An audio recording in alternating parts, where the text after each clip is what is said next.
with highs around 84. Winds out of the northeast, 5 to 10 miles per hour. Lows level off around 59. Tonight, partly cloudy. Get weather anytime by calling 824-6101 or online at TaylorvilleDailyNews.com. Right now, 63. WTIM.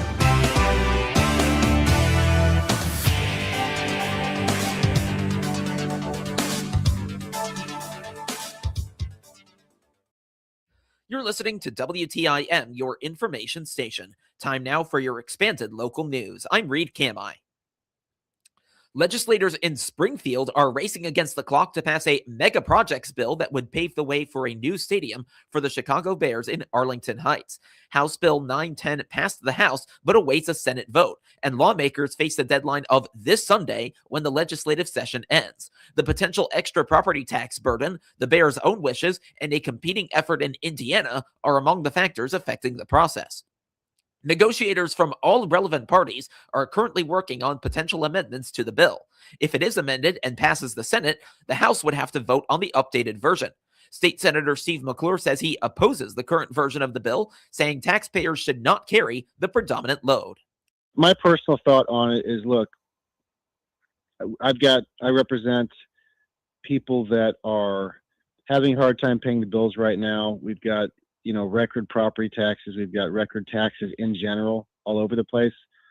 So in my view, if the bill emerges, it can't just be a big handout to a massive sports team. You've got to take care of everyday people as well. And if it's just a bill that is going to give all kinds of tax breaks to the Bears and leave everybody else high and dry, that is not something that I can support. And so we will see what emerges. And I know that Leader Kern is trying to take out some of the bad stuff that passed in the House version of the bill. So, we'll all pay for a part of this if the Bears get their way totally. And if that's the case, why are we not getting free Bears tickets then? I mean, they're making massive profits. With the financial particulars still to be resolved, Senator McClure believes the Bears will not choose to relocate to Indiana due to the differences in the properties and their surroundings. From what I have been told about the property that is being talked about in Indiana, it is not a good piece of property.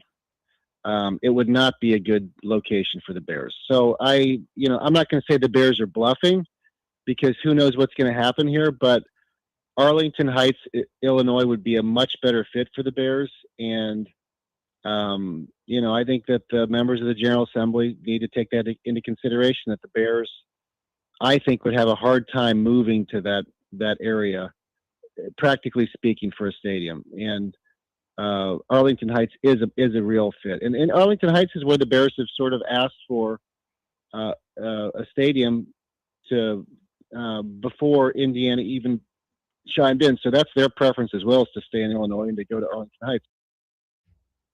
Separate from the Bears, McClure also spoke on Senate Bill 939, which he spearheaded. It mandates an expulsion of at least 1 year for a student who commits a sexual assault towards another student at school.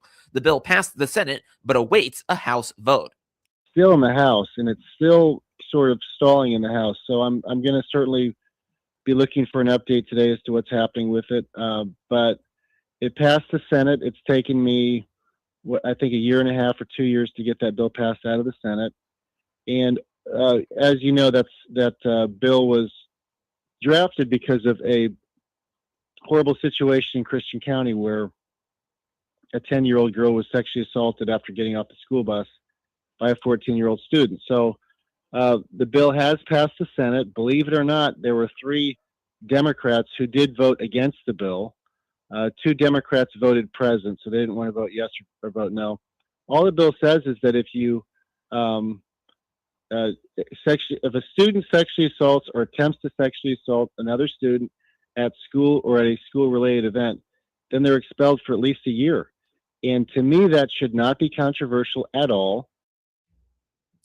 On a lighter note, Senator McClure took part in the General Assembly's annual softball game last week between the House and the Senate. His team snapped a long losing streak, thanks in part to his work at the plate. So I started in left field, and I was 1 for 1, and I scored a run, and the Senate Republicans and Senate Democrats teamed up, and we beat the House for the first time since 2014. So it was a very fun game, and I think it's good to have these events where we have some bipartisanship and some teamwork. And what can I tell you? We are going to probably rub it in today when we get to the Capitol, and it's a lot of fun to play this game, especially when you win. More information on Senator Steve McClure is available at senatormcclure.com. Senator Steve McClure has appeared as a guest on the WTIM Morning Show. A number of summer events are coming to Taylorville's parks. The farmers markets and car shows are among the headliners. The Taylorville Park District is also continuing other annual traditions and bringing back the senior lunch after a hiatus which began earlier this year. The farmers markets this year run every Saturday through September from 9 in the morning till noon at Manners Park. The new recreation director, Evan Mitchell, has taken the lead on orchestrating the farmers markets along with the many other planned events. He says at the market so far, vendors have generally been set up in and around the Chautauqua building. We've got some vendors inside the Chautauqua building, and then we have some vendors lined up in the parking lot in front of the Chautauqua building. Okay. All right. So you got them kind of set up around there. What's been the reception from the vendors, from visitors about having it there as opposed to the square where it used to take place? Well, I've gotten positive feedback from the vendors. They seem to like it. I'm not sure what obstacles they were facing on the square, but we're happy to have them here, and we hope that it works out for them. The car cruises, organized by Small Town Taylorville and the 40-mile-per-hour Car Club, will also take place at Manners Park. They are set for the first Friday of every month and will include live music. And we're having live bands at each of these. The ones later in the summer are yet to be determined, but the one coming up on, let's see here, June 5th, we have live music from local legends, the Antics. They've been around for a long time. A lot of people remember them from playing at North Lanes. And then later it was called Shortstop Lanes. So it's a familiar face to music lovers here in town. That's going to be sponsored by McLean. And then the music will start at 6 o'clock. The car cruise itself starts at 4. The car cruise on July 3rd will also act as a celebration of the United States' 250th year of independence. As part of it, the grounds will have extra decor and an exhibit showing the park district's history. We've got some fun things planned in addition to the car cruise, which, has a lot of great cars and food trucks and things like that. The live music that night is going to be Super Mario Speedwagon, which is another local favorite. And we're going to have lots of cool decorations for America's 250th birthday with lots of photo ops. And we're going to have a couple fun things like we're going to get a bounce house for the kids. For all the history nerds, I'm a history nerd myself. In the dining hall, we're going to have a Park District history exhibit so people can come in and cool off for a minute and look at photos through the years of the Taylorville Park District. There will also be a mullet contest that evening. The participant who is judged to sport the best such style will win a prize. Whoever has the most glorious mullet,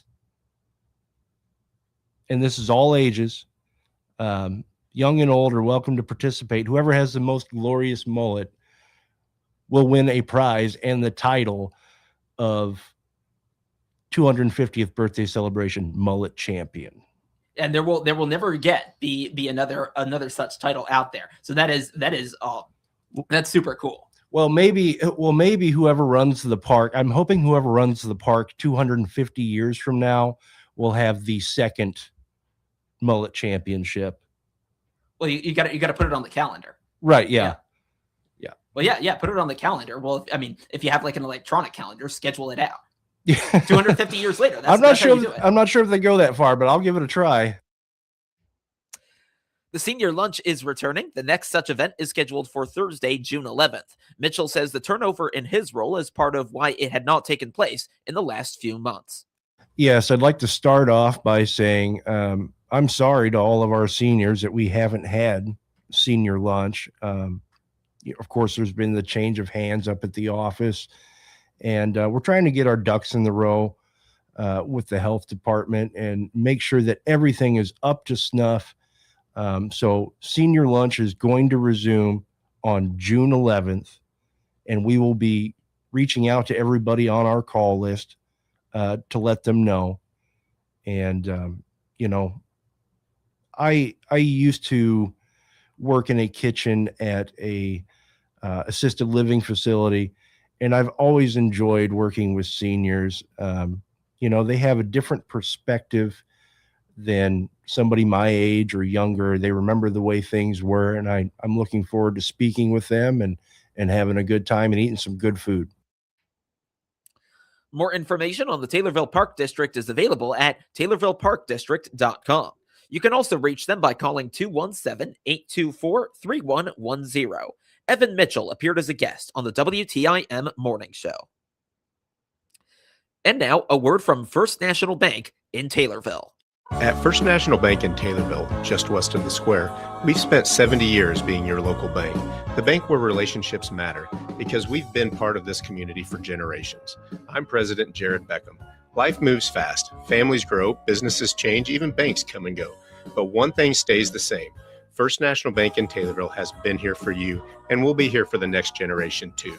Serving Taylorville for 70 years, First National Bank in Taylorville. First every time, member FDIC.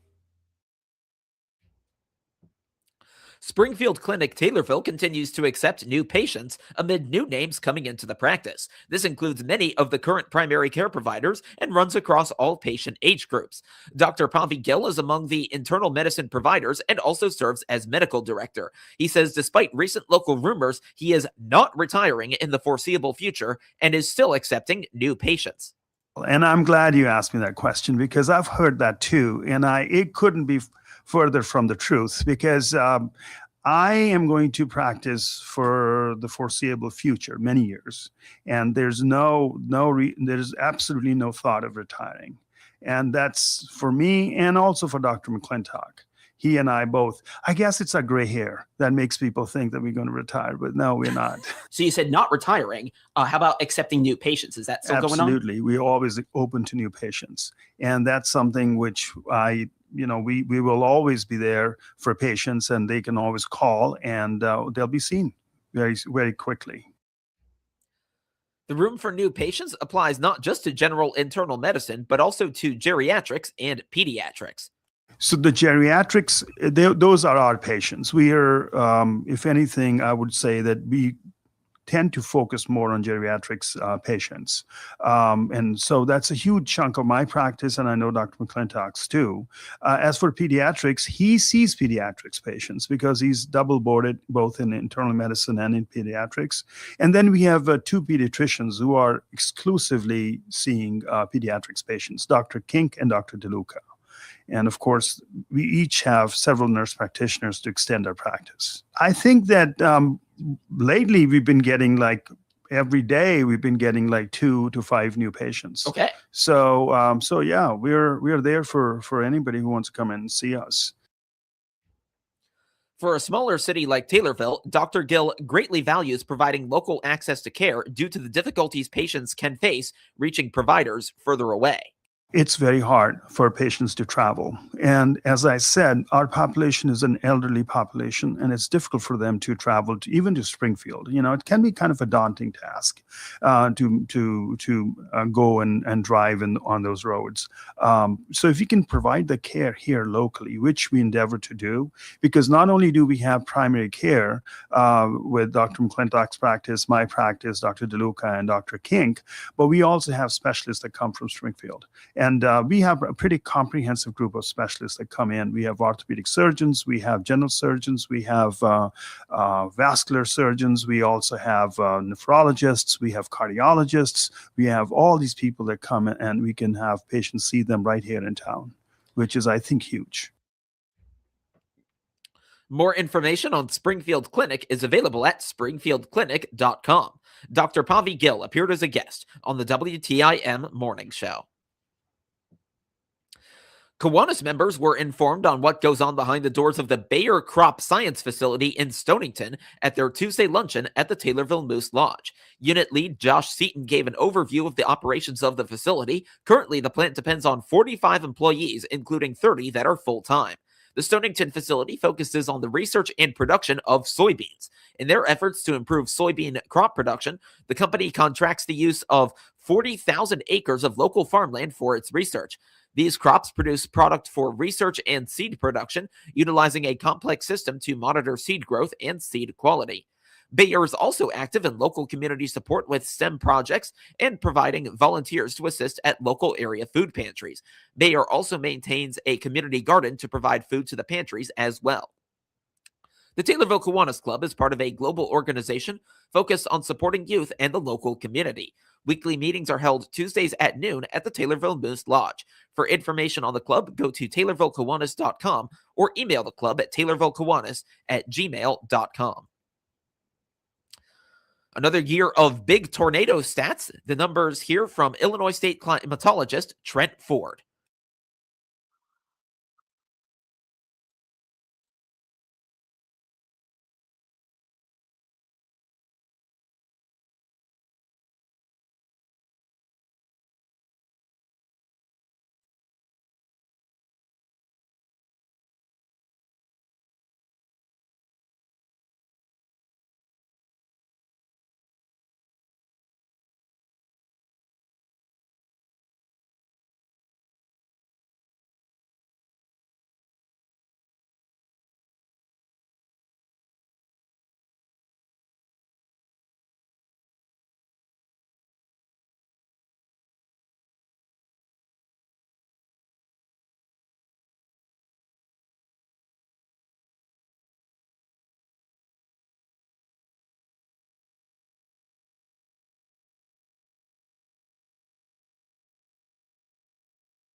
Ford says already in 2026, Illinois has had more tornado warnings issued than in any other year.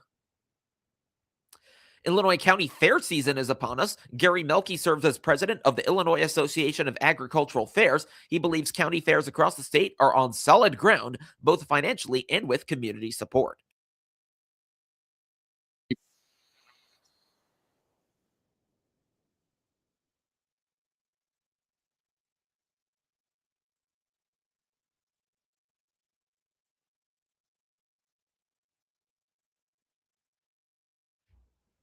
The Martinsville Ag Fair and Greene County Ag Fair are taking place this week. Now to obituaries, which can be found at TaylorvilleDailyNews.com. 36-year-old Simone Alexis Pelikoff of Taylorville died last Friday. Arrangements are being held by McClure Funeral Home and cremation services in Taylorville. 84-year-old Penelope Virginia Penny Mooney of Owanaco died on Tuesday. Visitation is this coming Tuesday from 10 till 11 at McClure Funeral Home in Taylorville. The funeral service will immediately follow. Burial will be at Owanaco Cemetery. Arrangements are being handled by McClure Funeral Home and cremation services in Taylorville. And 79-year-old Rita Ann Harris of Taylorville died on last Saturday. A celebration of life will take place June 7th at 2 at the Family Lake House at 401 South Hunt Road in Taylorville. A prayer service will immediately follow. Arrangements are being handled by McClure Funeral Home and cremation services in Taylorville. Get local news anytime at TaylorvilleDailyNews.com and every hour as well on WTI.